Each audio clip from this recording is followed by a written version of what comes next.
Hi, this is Linda, and it is day 10 in the 30-day adventure of creating beyond fear. And today I'd like to ask you a question that I'm starting to ask myself more, trying to remember to ask myself more. And that is this really true? Is it really true for me? And what is true often for us depends on where we're operating from. And let me explain a little bit of what I mean by that. And I'm not going into a big discussion of absolute and relative truth. That's not, I'm not even tackling that one. But if I'm operating from a reality of, or a perception, rather, that creates a reality for me of separation and lack, duality, polarity, opposites, right and wrong, good and bad, and all that kind of thing, then what is true for me is going to be a bit different, or a lot different, than if I or someone else is operating from a perception of reality that is founded in, maybe you could say, a desire for oneness, or for, the one, and the belief that all is really one in love and light. For me, it's a desire for that. And so when I ask that question, is this really true for me? I'm asking, really, is this congruent with my being? Is this congruent with the path that I really need to be on? Is this congruent with my true self and what I'm here for?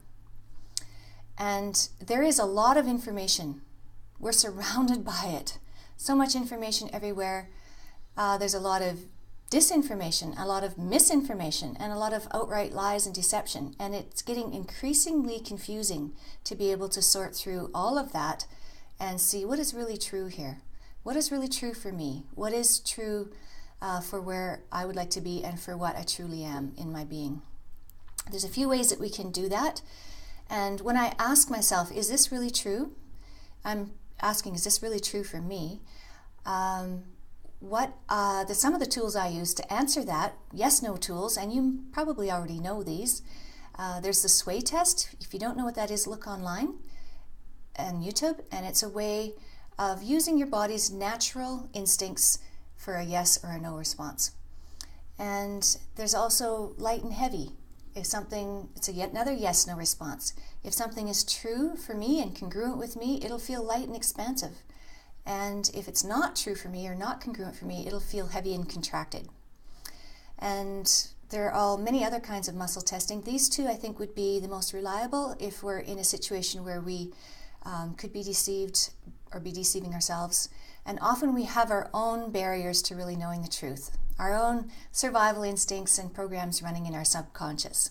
Sometimes asking truth before a question that I ask myself helps to cut through those. And you can ask that when you ask questions of other people too. Maybe just ask it in your head though. It can be a little rude. But it works very well with kids and with students, I've found. So truth, what really did happen to your homework last night? Stammer. Okay, yeah, I know. So here are a few ways to help discern the truth. What we create is very connected to how we perceive reality and what kind of foundation we're building on, and we want to be building on a foundation that's true and congruent with our own being, so that what we create is congruent with our own being. It's not complicated, it just takes remembering to ask and being willing to let go of something and not get sucked into watching something or reading something if it really isn't true or congruent for me. There are a lot of appealing things, but the bottom line is this going to be a benefit to me? Is it true and congruent for me? If not, I'm better just to leave it completely alone. Thank you for watching, and if you want to watch the rest of these or you don't want to miss any, please subscribe to Lightwork School on YouTube.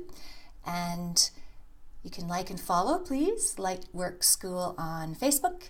And I have a new website up and running, lindalonseth.ca, and there's some goodies on there you might enjoy too.